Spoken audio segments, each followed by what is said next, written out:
from those who are dedicated to Germany. From 1933 to 1938, hundreds of thousands of people gathered here every September for the Nazi Party Congress. But it was the 1934 Congress that captured the attention of the world, thanks to what may be the greatest propaganda film of all time. The 1934 Party film is the consummate picture of Hitler. That's it. No other film was ever made of him. And he didn't want any other film made of him. Everything that he wanted people to know about the Nazis is in that film. It was shown continuously for 12 years in Germany. Triumph of the Will was directed by a young German actress named Leni Riefenstahl. She was a famous movie star. I would characterize her sort of as a female Indiana Jones. And she was pretty and shapely and popular. Romantic films, escapist. Hitler's a bit of a romantic. And so he liked her. The film portrayed Hitler as a godlike figure, the savior of the German people. Hitler's entrance in the film is from the sky, as a Messiah would be descending down through the heavens, through the clouds, to the faithful waiting for him below. And anytime he appears, any people that are anywhere near up close to him have these starry-eyed looks in their eyes, glazed looks almost, as if they're in the presence of an unearthly being. That's intentional. In his speeches, Hitler often borrowed Christian phrases, like in this scene with the Hitler Youth. After they sing their song devoted to him, Hail Hitler to Thee, which is almost like a religious chant, he goes into his speech and he says things like, "You are flesh of our flesh and blood of our blood." Well, he borrows that from the Roman Catholic ritual, with which he's very familiar. It's a very physical statement, and it resonates with that crowd. Hitler's popularity skyrocketed after the release of Triumph of the Will. The next year, more than 1 million Germans came to Nuremberg to hear his speech.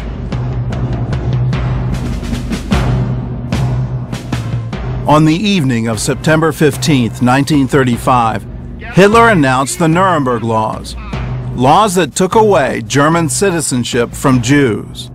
The law for the protection of German blood and German honor is intended to begin the marginalization process of the Jewish people. Hitler had a lot of popular support for much of his time in office. One doesn't get popular support by saying to the public, we're going to put Jewish people in gas chambers and then incinerate them. You don't do that. What he did was gradually marginalize them. It was also here that Hitler used the phrase final solution for the first time in public. Bitter complaints have come in from countless places citing the provocative behavior of Jews. This law is an attempt to find a legislative solution. If this attempt fails, it will be necessary to transfer the Jewish problem to the National Socialist Party for a final solution. The Nuremberg Laws stripped the Jews of their rights as citizens. They couldn't teach in public universities. They couldn't practice medicine in public hospitals. They couldn't fly the national flag. Then that was coupled with the Reich citizenship law, which said that Jewish people in Germany were subjects of the Reich, but not citizens. Hitler's final solution is now known as the Holocaust, from the Greek word that means a holy burnt animal sacrifice.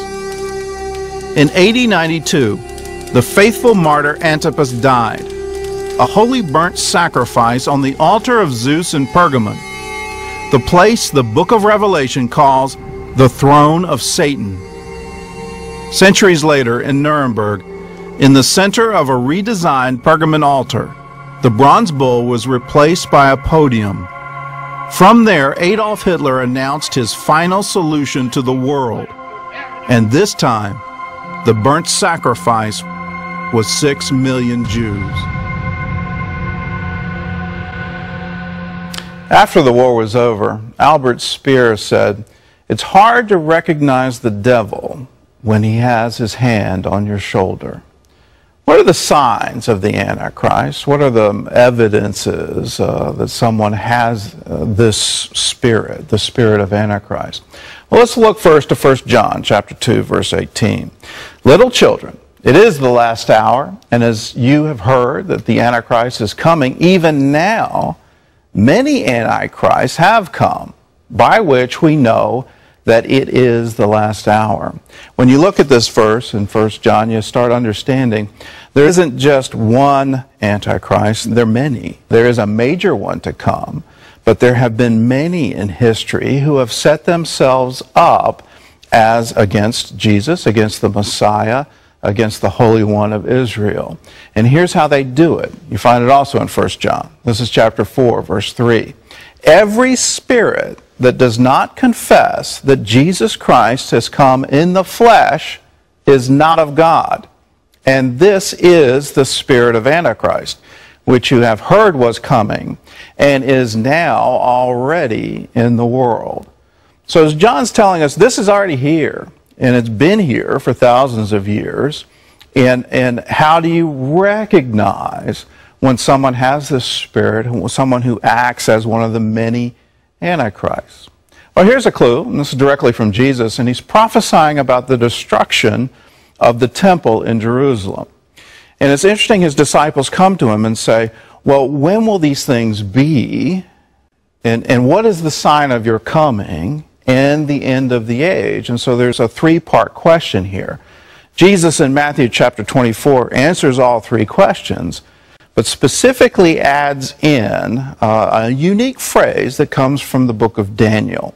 Therefore, when you see the abomination of desolation spoken of by Daniel the prophet standing in the holy place, whoever reads, let him understand. And some marginal notes say, this is the Antichrist. Let those who are in Judea flee to the mountains. Now, this specific prophecy of Daniel, some claim, was fulfilled already before Jesus was even born. Antiochus Epiphanes came, and he slaughtered Jews. About 80,000 were killed.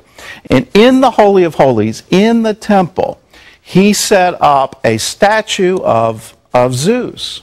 And there he offered sacrifice, and he sacrificed a pig in the Holy of Holies, the abomination of desolation in the Holy of Holies, and he offered a pig there. 80,000 Jews died. It was illegal to be Jewish. It was illegal to circumcise. It was illegal to observe the Sabbath. It was illegal to offer sacrifices. And all of this had happened before Jesus was even born.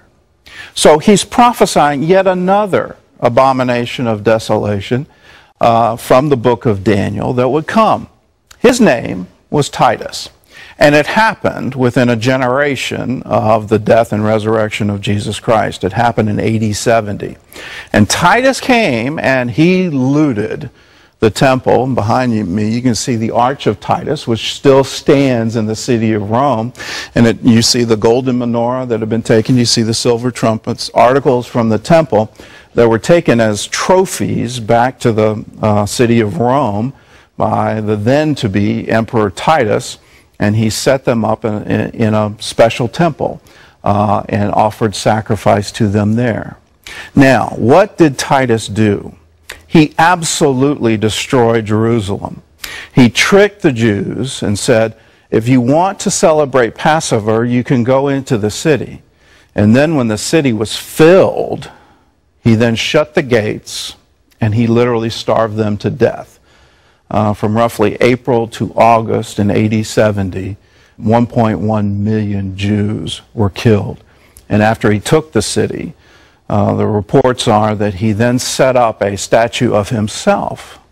And a Roman legion came in and offered sacrifice in the Holy of Holies to Titus. He put himself in the place of God in the temple in Jerusalem. Here's what Titus had to say. And you find this from Philostratus. He wrote contemporaneously, and he said this, he quoted Titus. After Titus had taken Jerusalem, and when the country all around was filled with corpses, The neighboring races offered him a crown, but he disclaimed any such honor to himself, saying it was not himself that had accomplished this exploit, but had merely lent his arms to God, who had so manifested his wrath. This is one of the signs of the Antichrist, one of the signs of the abomination of desolation. And there is yet to be filled, because we know from both the writings of Paul, the man of sin, from the writings of John and Revelation, and from the words of Jesus, that there will yet be another Antichrist who will come, who will try to set himself up in the Holy of Holies. Here it is from Daniel chapter 8, verses 23 through 26. These are the signs of the Antichrist. And in the latter time of their kingdom, when the transgressors have reached their fullness, a king shall arise, having fierce features, who understands sinister schemes. His power shall be mighty, but not by his own power. He shall destroy fearfully, and shall prosper and thrive. He shall destroy the mighty, and also the holy people. Through his cunning he shall cause deceit to prosper under his rule, and he shall exalt himself in his heart. He shall destroy many in their prosperity. He shall even rise against the prince of princes, but he shall be broken without human means. And the vision of the evenings and the mornings which was told is true. Therefore seal up the vision, for it refers to many days in the future. Now Daniel here is quoting an angel, and that angel is giving him the keys. Let's look at each one. A king shall arise. When you get the understanding, it's a king. It's an absolute ruler. And you can call them emperor, you can call him a Caesar, you can call him a Führer, you can call him a chairman, you can call him all kinds of things, but you've got to understand, he has absolute rule. When he makes a decree, it becomes the law of the land. Second, his power shall be mighty, but not by his own power. He'll have unusual things. The book of Revelation talks about he'll have the ability to give signs and wonders. He'll be so unusual in his power that even the elect can be deceived by what he's doing. So when you look at the Antichrist that have arisen, Titus said, well, I didn't destroy Jerusalem. I just lent my arms to God. You start to understand what's going on. The Führer said he was tapping into the Third Reich, the third millennial reign of the great German people. They always attribute that it's not their own power, they're tapping into some supernatural power. Third sign, he shall destroy fearfully, and then he shall destroy the mighty, and also the holy people. Start understanding, what does the Antichrist go after? He always goes after the holy people. And whether that's Jews or Christians, he targets them and tries to wipe them out. He also destroys prosperity. He exalts himself in his own heart, and then he shall destroy many in their prosperity.